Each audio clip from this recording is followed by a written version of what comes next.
Kita akan baca dari 1 Raja-Raja pasal 18 mulai ayat 1 ya, judulnya Obadya pegawai Ahab bertemu dengan Elia.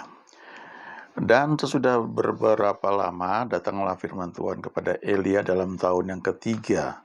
Pergilah, perlihatkanlah dirimu kepada Ahab, sebab aku hendak memberi hujan ke atas muka bumi. Lalu pergilah Elia memperlihatkan diri kepada Ahab. Adapun kelaparan itu berat di Samaria, sebab itu Ahab telah memanggil Obadya yang menjadi kepala istana. Obadya itu seorang yang sungguh-sungguh takut akan Tuhan, karena pada waktu Izabel melenyapkan nabi-nabi Tuhan, Obadya mengambil 100 orang nabi, lalu menyembunyikan mereka 50 sekelompok dalam gua, dan mengurus makanan dan minuman mereka. Ahab berkata kepada Obadya, jelajahilah negeri ini dan pergi ke segala mata air dan ke semua sungai. Barangkali kita menemukan rumput sehingga kita dapat menyelamatkan kuda dan bagal dan tidak usah kita memotong seekor pun dari hewan itu. Lalu mereka membagi-bagi tanah itu untuk menjelajahinya. Ahab pergi seorang diri ke arah yang satu dan Obadya pergi ke arah yang lain. Sedang Obadya di tengah jalan, ia bertemu dengan Elia. Setelah mengenali dia, ia sujud serta bertanya, engkaukah ini, hai tuanku Elia? Jawab Elia kepadanya, benar. Pergilah katakan kepada tuanmu, Elia ada. Tetapi jawab Obadya, apakah dosa yang telah kuperbuat, maka engkau hendak menyerahkan hambamu ini kepada Ahab, supaya aku dibunuhnya? Demi Tuhan Allahmu yang hidup, sesungguhnya tidak ada bangsa atau kerajaan yang tidak didatangi suruhan tuanku Ahab untuk mencari engkau.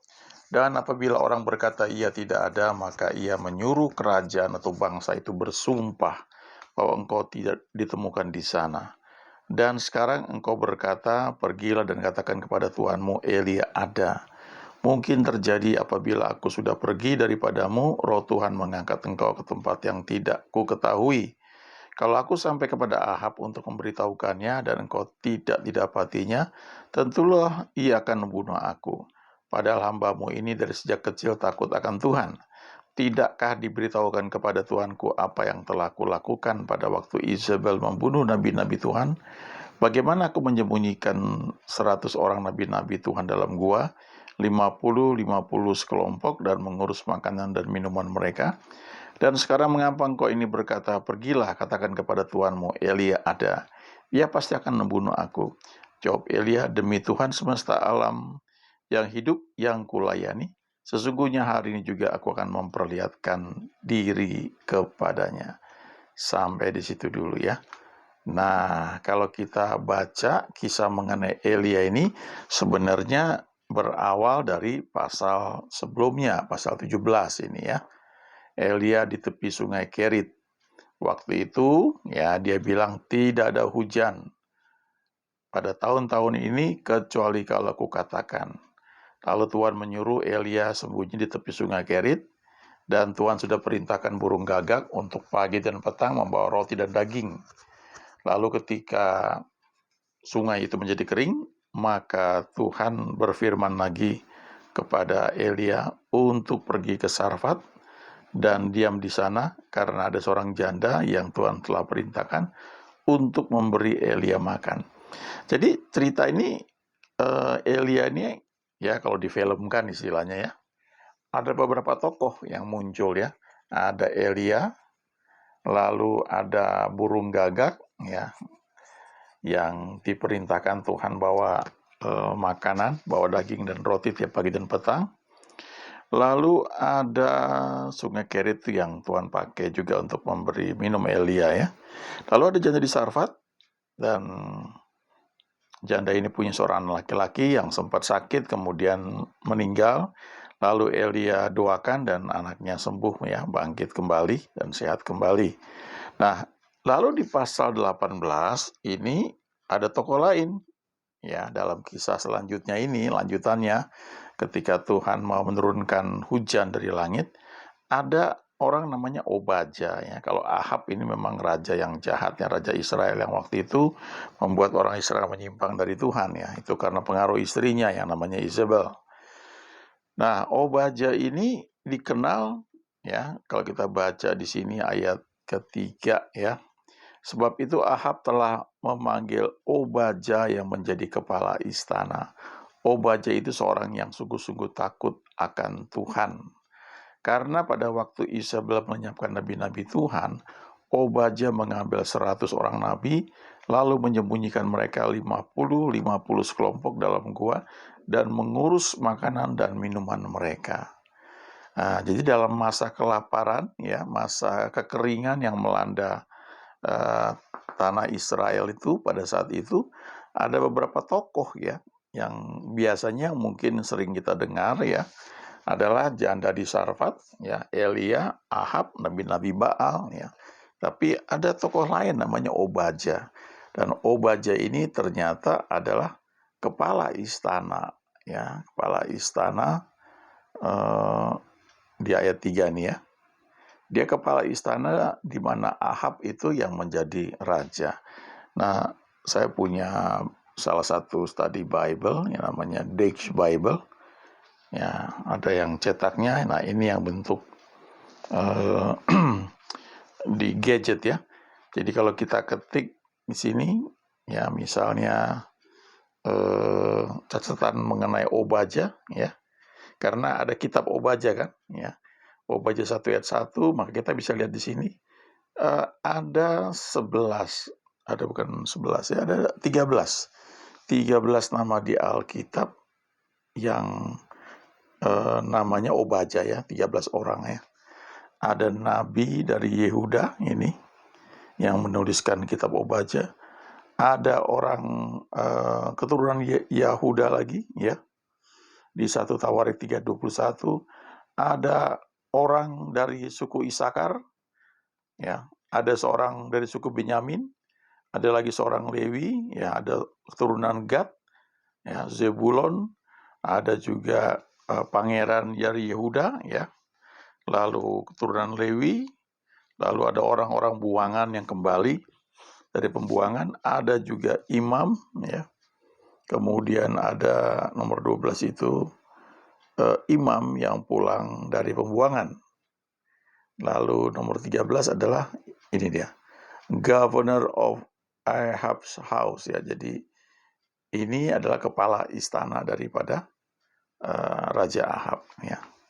Jadi kita bisa lihat beberapa masukan ya, informasi. Nah, yang menarik dari Obadya ini, dia ini bukan seperti janda yang miskin ya. Dia ini orang penting, punya posisi ya di pemerintahan. Walaupun rajanya itu jahat ya, tapi toh dia bisa bekerja di situ ya. Jadi ini satu pelajaran ya. Kadang-kadang dulu ketika saya baru-baru ya masih masa kuliah ya, kadang-kadang kita berpikir bahwa kalau bekerja itu selalu di tempat yang udah lurus semua ya. Dia bukannya nggak salah, bukannya salah itu, bukan itu ya. Tapi kita lihat beberapa contoh di sini ya. Ahab ini raja yang jahat, yang membawa bangsa Israel menyimpang dari Tuhan. Tapi kepala istananya yang namanya Obadya itu seorang yang sungguh-sungguh takut akan Tuhan. Bahkan ketika istri dari Ahab yang namanya Isabel itu melenyapkan nabi-nabi Tuhan, Obadya ini yang adalah kepala istana ya, mengambil 100 orang nabi lalu menyembunyikan mereka 50 sekelompok dalam gua dan mengurus makanan dan minuman mereka. Hebat ini ya. Ada orang yang sungguh-sungguh takut akan Tuhan begitu rupa sehingga dia berani untuk memelihara dan menyembunyikan ya 100 orang nabi, dan dikatakan nabi ini 100 orang ini dipelihara ya oleh Obadya. Ini masanya sama, masa sedang kekeringan.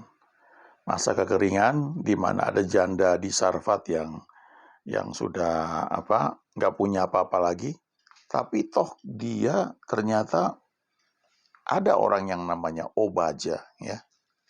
Orang namanya Obaja yang ternyata takut akan Tuhan, dan dia memelihara, ya, menyembunyikan 100 orang nabi.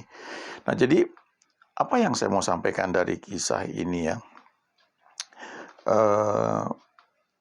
kadang-kadang kita mengalami satu situasi mungkin seperti sekarang kayak pandemi ini, ya, masa-masa yang tidak mudah. Kita bersyukur di Indonesia, ya, pertumbuhan ekonominya cukup baik. Ya, puji Tuhan, ya, ada hikmat yang Tuhan berikan buat para pemimpin mengatur, ya, segalanya termasuk urusan PPKM dan ekonomi, ya. Jadi di negara-negara lain ada yang lockdown dan langsung terjadi chaos, ya, karena orang-orang sudah kelaparan, nggak boleh keluar rumah, nggak boleh ngapa-ngapain, ya. Kalau orang yang punya cukup simpanan sih oke, tapi kalau orang yang kerjanya hari demi hari itu bukan hal yang mudah, ya. Nah, kita bersyukur di Indonesia kita bisa lalui itu, ya. Dan kalau kita lihat cerita mengenai Obaja ini, ya, ini kita bisa belajar bahwa Obaja ini dia tidak hidup hanya untuk dirinya sendiri, ya. Dia mikir orang lain juga. Dalam hal ini dia mengambil 100 orang nabi, ya, lalu sembunyikan 50-50 sekelompok dalam gua dan mengurus makanan dan minuman mereka. Nah, saya percaya orang seperti ini gak akan kehilangan upahnya, ya. Tapi yang saya mau cerita begini, bisa jadi dalam situasi sekarang ini ada orang-orang yang posisinya seperti janda di Sarfat, tapi kemudian Tuhan mengirimkan orang seperti Elia, atau dia berjumpa dengan orang yang seperti Elia, ya, ada tuntunan sehingga terjadi mujizat dalam hidupnya. Tapi ada juga orang yang mungkin seperti Obaja. Dalam situasi seperti saat ini, orang ini takut akan Tuhan, tapi juga dia orang pemerintah, dia kerja di pemerintahan, ya. Dan dia takut akan Tuhan, lalu dia menyokong orang, dalam hal ini nabi-nabi, ya. Nah, kita bisa ambil contoh hal yang lain, misalnya begini. Mungkin teman-teman, ya, atau Bapak Ibu punya sedikit, ya bukan sedikit saya kira, ya, punya kemampuan, ya, sehingga ada penghasilan yang lebih dari cukup, ya. Coba berpikir tidak untuk diri sendiri, ya. Di situasi di mana banyak orang mungkin agak kurang, coba kita ambil bagian untuk nggak usah banyak-banyak, ya. Kalau Obaja ini kan 100 orang, ya, yang dia pelihara, ya, tiap hari. Nah, dalam bentuk lain mungkin kita berpikir membantu anak-anak orang lain, ya, untuk sekolah. Ya, salah satu contoh misalnya lewat OTA, program OTA, orang tua asuh. Ya, kalau di gereja tempat saya berbakti itu satu orang 1 bulan 60.000. Ya, jadi kita, ya, masing-masing yang tergerak, ya, berdoa buat semacam janji iman, ya. Kalau saya lakukan itu dari awal tahun sampai akhir tahun, nanti tahun depannya saya doa lagi, ya, gimana, ya, kelanjutannya.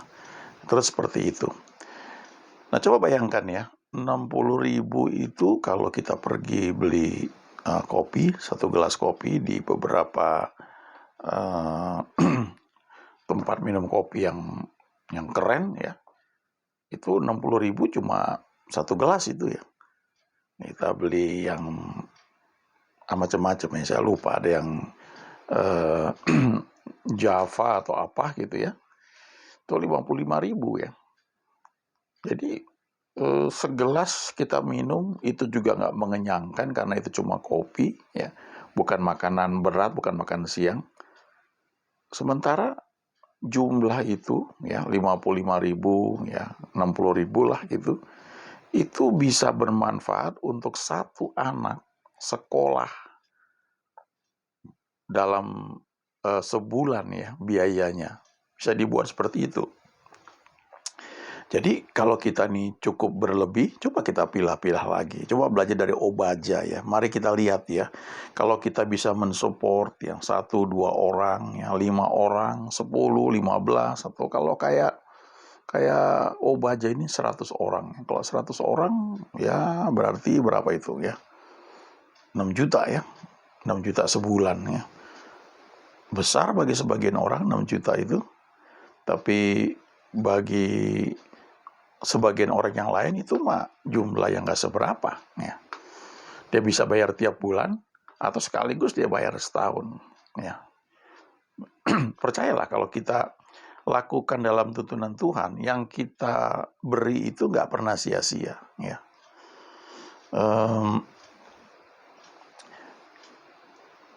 Kita sedang menabur ya. Jadi nanti kalau kita baca di kisah di 2 raja-raja, kita akan lihat ada perempuan Sunem yang Tuhan pakai untuk menjamu Elisa. Elisa adalah muridnya Elia.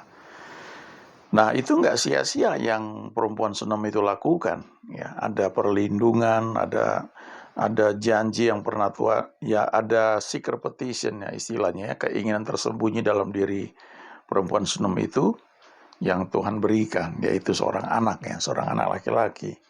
Nah, itu ada hal-hal yang memang kita bisa nikmati ya. Karena kita perlu ingat ya bahwa Tuhan itu gak pernah berhutang. Jadi kalau kita lakukan sesuatu karena tuntunan Dia, ya kita menabur, kita memberi, ya itu gak pernah sia-sia. Ya, kalau kita misalnya menabur untuk orang tua asuh gitu ya, katakanlah ya 60.000 kalau kita mau sisihkan 5 orang ya 300.000 per bulan, ya relatif bisa besar bisa kecil itu ya. Tapi waktu kita menabur seperti itu, maka kita akan menuai.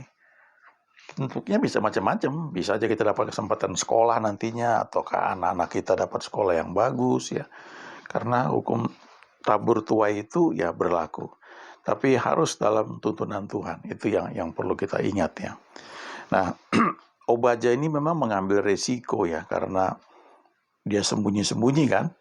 Karena Izebel, istrinya Ahab itu, menyuruh melenyapkan nabi-nabi Tuhan. Obadja yang adalah kepala istana, dia menyembunyikan 100 orang ya. Dalam goa ya, buat dalam 2 kelompok ya, masing-masing 50. Nah, saya teruskan lagi ya. Elia bertemu dengan Ahab dari ayat 16 sampai dengan 19. Lalu pergilah Obadja menemui Ahab dan memberitahukan hal itu kepadanya. Kemudian Ahab pergi menemui Elia. Segera sesudah Ahab melihat Elia, ia berkata kepadanya, "Engkaukah itu yang mencelakakan Israel?" Jawab Elia kepadanya, "Bukan aku yang mencelakakan Israel, melainkan engkau ini dan kaum keluargamu, sebab kamu telah meninggalkan perintah-perintah Tuhan, dan engkau ini telah mengikuti para Baal. Sebab itu suruhlah mengumpulkan seluruh Israel ke Gunung Karmel. Juga nabi-nabi Baal yang 450 orang itu, dan nabi-nabi Asyera yang 400 itu yang mendapat makan dari meja istana Izebel." Jadi ada 950 ya, 450 Nabi Baal dan 400 Nabi Asyera ya. Lalu judul berikutnya Elia di Gunung Karmel, ayat 20 sampai dengan ayat 46. Ahab mengirim orang ke seluruh Israel dan mengumpulkan nabi-nabi itu ke Gunung Karmel. Lalu Elia mendekati seluruh rakyat itu dan berkata, "Berapa lama lagi kamu berlaku timpang dan bercabang hati?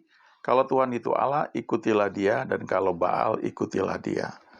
Tetapi rakyat itu tidak menjawabnya sepatah kata pun. Lalu Elia berkata kepada rakyat itu, "Hanya aku seorang diri yang tinggal sebagai nabi Tuhan. Padahal nabi-nabi Baal itu ada 450 orang banyaknya. Namun baiklah diberikan kepada kami 2 ekor lembu jantan. Biarlah mereka memilih seekor lembu, memotong-motongnya, menaruhnya ke atas kayu api, tetapi mereka tidak boleh menaruh api. Aku pun akan mengolah lembu yang seekor lagi, meletakkannya ke atas kayu api, dan juga tidak akan menaruh api. Kemudian biarlah kamu memanggil nama Allahmu, dan aku pun akan memanggil nama Tuhan. Maka Allah yang menjawab dengan api, dialah Allah. Seluruh rakyat menyahut katanya, baiklah demikian. Kemudian Elia berkata kepada nabi-nabi Baal itu, pilihlah seekor lembu dan olahlah itu dahulu, karena kamu ini banyak. Sudah itu panggillah nama Allahmu, tetapi kamu tidak boleh menaruh api. Mereka mengambil lembu yang diberikan kepada mereka, mengolahnya dan memanggil nama Baal dari pagi sampai tengah hari. Katanya, ya Baal, jawablah kami. Tetapi tidak ada suara, tidak ada yang menjawab. Sementara itu mereka berjingkat-jingkat di sekeliling mezbah yang dibuat mereka itu. Pada waktu tengah hari, Elia mulai mengejek mereka, katanya, panggillah lebih keras, bukankah dia Allah?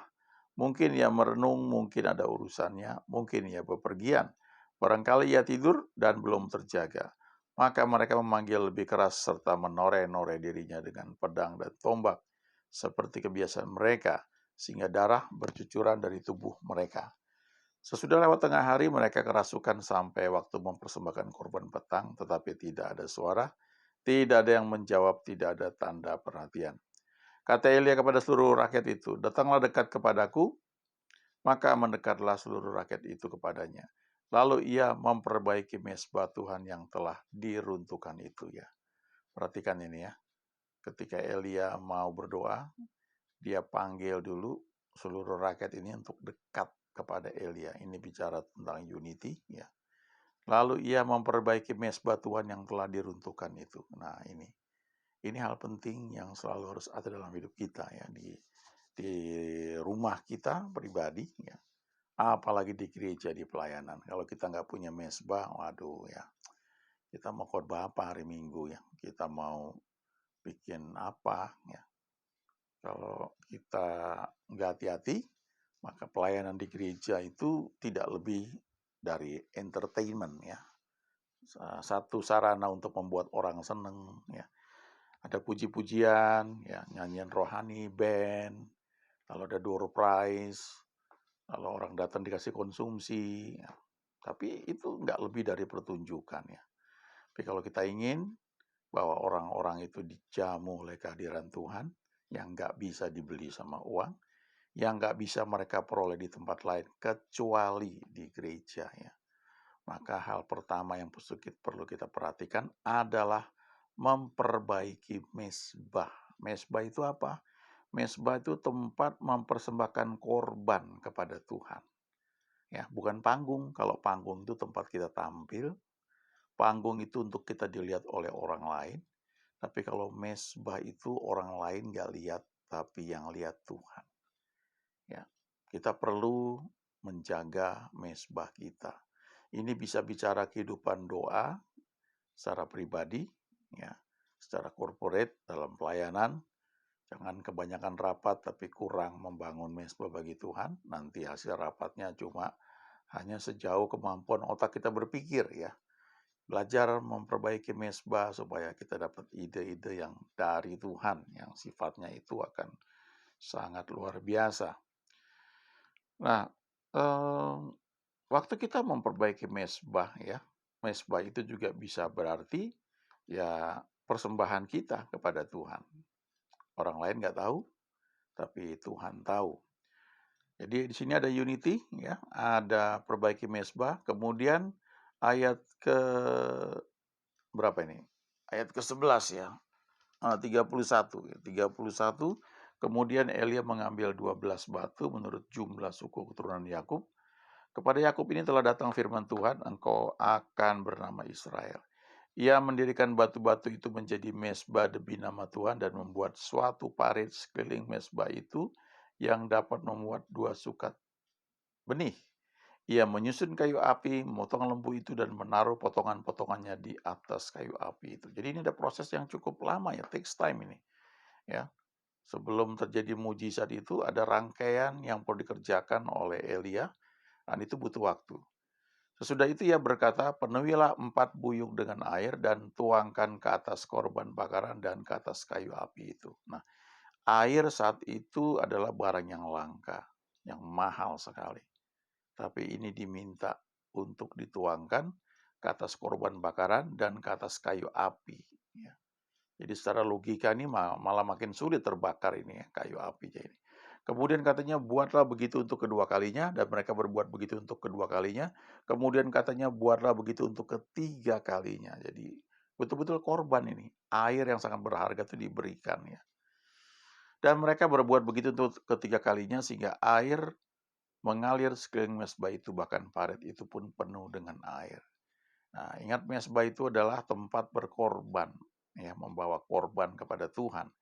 Nah, dalam hal ini air itu menjadi sesuatu yang sangat berharga, precious ya, precious seed, benih yang sangat berharga, dan itu dipersembahkan. Kemudian pada waktu mempersembahkan korban petang, tampillah Nabi Elia dan berkata, "Ya Tuhan Allah Abraham, Ishak dan Israel, pada hari ini biarlah diketahui orang bahwa Engkaulah Allah di tengah-tengah Israel, dan bahwa aku ini hamba-Mu, dan bahwa atas firman-Mu lah aku melakukan segala perkara ini." Jadi setelah semua diatur seperti itu, baru Elia itu mempersembahkan korban petang. Ya, ada timingnya. Ya, jadi ini pelajaran banyak sekali dari sini ya. Ada unity, ada memperbaiki mezbah, mengaturnya, lalu ada korban precious seed, kemudian pada waktu mempersembahkan korban petang. Jadi ada timing, ada tuntunan Tuhan ya. Tampilan Nabi Elia dan berkata, yang tadi sudah saya bacakan. Nah, dalam penyembahan juga ini menyangkut timing ya. Kalau kita mau memimpin pujian penyembahan, tentu nggak salah kita mempersiapkan lagu ya, latihan sama pemain musik, nanti mesti bagaimana, berapa kali diulang, apakah ada overtone apa enggak, itu perlu latihan ya. Tapi di atas latihan itu sebenarnya kita perlu belajar mengalir bersama tuntunan Tuhan ya. Itu indah sekali. Kalau kita bisa seperti itu, maka kita akan bisa menarik ya oleh anugerah Tuhan ya. Orang-orang yang hadir itu bisa larut dalam penyembahan, fokus mereka bukan ke kita lagi yang ada di mimbar, tapi fokus kepada Tuhan. Dan selanjutnya terjadi pertobatan, orang-orang berubah, dan terjadi mujizatnya.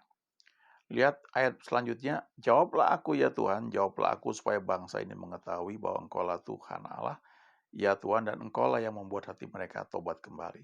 Lalu turunlah api Tuhan menyambar habis korban bakaran, kayu api, batu, dan tanah itu, bahkan air yang dalam parit itu habis dijilatnya. Ketika seluruh rakyat melihat kejadian itu, sujudlah mereka serta berkata, Tuhan dialah Allah, Tuhan dialah Allah. Nah, luar biasa sekali ya. Ya. Kemudian kata Elia dikatakan di sini selanjutnya. Ya, mana tadi? Ya. Tangkaplah nabi-nabi Baal itu, seorang pun dari mereka tidak boleh luput. Setelah ditangkap, Elia membawa mereka ke sungai Kison dan menyembelih mereka di sana. Ya, kelihatannya kejam sekali ya, tapi ini perjanjian lama waktu itu seperti itu. Kemudian berkatalah Elia kepada Ahab, pergilah, makanlah dan minumlah, sebab bunyi derau hujan sudah kedengaran. Ini Elia baru dengar dalam dunia roh ya. Yang lain tuh belum lihat, tapi Elia sudah ngerti. Dia sudah lakukan perintah Tuhan ya. Dia sudah diperintah Tuhan untuk muncul, kemudian dia tantang nabi-nabi Baal, kemudian dia mengajak orang Israel mendekat, ada unity di situ, kemudian memperbaiki mezbah, lalu ada precious seed yang dipersembahkan, ya, korban yang berharga itu dipersembahkan, kemudian dia berdoa dalam tuntunan Tuhan, ada timingnya, dari ketika itu tepat, ya, terjadi mujizat, ya, kemudian api kan menyambar dari langit, lalu dia ngerti, ini nggak lama lagi hujan, bunyi derau hujan sudah kedengaran. Lalu ayat berikutnya, Ahab pergi untuk makan dan minum, tetapi Elia naik ke puncak gunung Karmel. Lalu ia membungkuk ke tanah dengan mukanya di antara kedua lututnya. Nah, sini teman-teman lihat ya. Sebagai nabi, ya, sebagai leader di sini, Elia, dia ada yang perlu dia kerjakan sendiri. Ya. Dia naik lagi ke puncak gunung, dia berdoa, membungkuk ke tanah di antara kedua lututnya. Lalu dia bilang kepada bujangnya, naiklah ke atas dan lihatlah ke arah laut. Bujang itu naik ke atas, dia melihat dan berkata, Tidak ada apa-apa, kata Elia, pergilah sekali lagi. Demikianlah sampai 7 kali. Pada ketujuh kalinya berkatalah bujang itu, wah, awan kecil sebesar telapak tangan timbul dari laut. Lalu kata Elia, pergilah, katakan kepada Ahab, pasang keretamu dan turunlah, jangan sampai engkau terhalang oleh hujan. Maka dalam sekejap mata langit menjadi gelap oleh awan badai, lalu turunlah hujan yang lebat.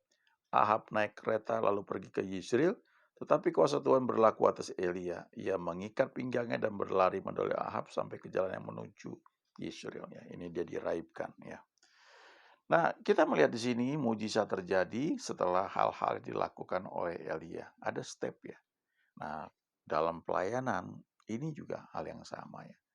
Ketika Tuhan memerintahkan kita untuk melakukan satu hal, belajar setia ya. Lakukan dengan sikap hati yang benar, ya, tidak untuk dilihat oleh orang lain, dan fokus ya, ikuti apa yang Tuhan perintahkan. Elia ini nggak langsung jadi waktu dia doa hujan turun. Tadi kita lihat ada prosesnya. Ya, dia membangun unity, dia ajak orang-orang yang mau tentunya mendekat, kemudian dia perbaiki mezbah, ya. Kemudian dia mulai mengajak untuk orang memberikan praises seed, lalu ketika dia memimpin doa ada timingnya. Ya. Lalu setelah semua beres, nabi-nabi Baal disingkirkan, lalu dia ngerti bahwa nggak lama lagi hujan akan turun. Tapi toh dia tetap harus naik ke gunung, ke puncak Gunung Karmel, dan dia doa lagi di situ. Dikatakan 7 kali dia berkata kepada bujangnya, coba lihat ke arah laut. Ketujuh kalinya baru lihat awan sebesar telapak tangan. Lalu Eli bilang, ini hujan, ya segera turun, dan terjadilah mujizat itu. Di Alkitab banyak kisah ketika masa-masa sulit, ya krisis terjadi, justru disitulah berkat Tuhan itu tersedia. Mari belajar dari Elia, belajar dari janda di Sarfat, belajar juga dari Obadja, ya. Bagaimana kita berperan dalam kerajaan Tuhan. Saya kenal ada orang yang ketika sekian puluh tahun yang lalu dia beli rumah, ya, kasih pinjam hamba Tuhan pakai, ya. Cuma satu ya, satu keluarga, ya. Kalau Obadja kan 100 nabi, ya, luar biasa. Tapi itu nggak harus soal jumlah ya, tapi berkat itu istilahnya. Coba pernah bayangkan nggak gitu ya, untuk bisa menjadi orang yang tidak hanya menikmati berkat, tapi menjadi penyalur berkatnya. Saya bersyukur ya, kagum melihat ada orang yang seperti itu ya. Kemudian akhirnya dia berikan bahkan rumah itu untuk hamba Tuhan tersebut. Nah, selanjutnya orang ini malah makin sangat diberkati ya.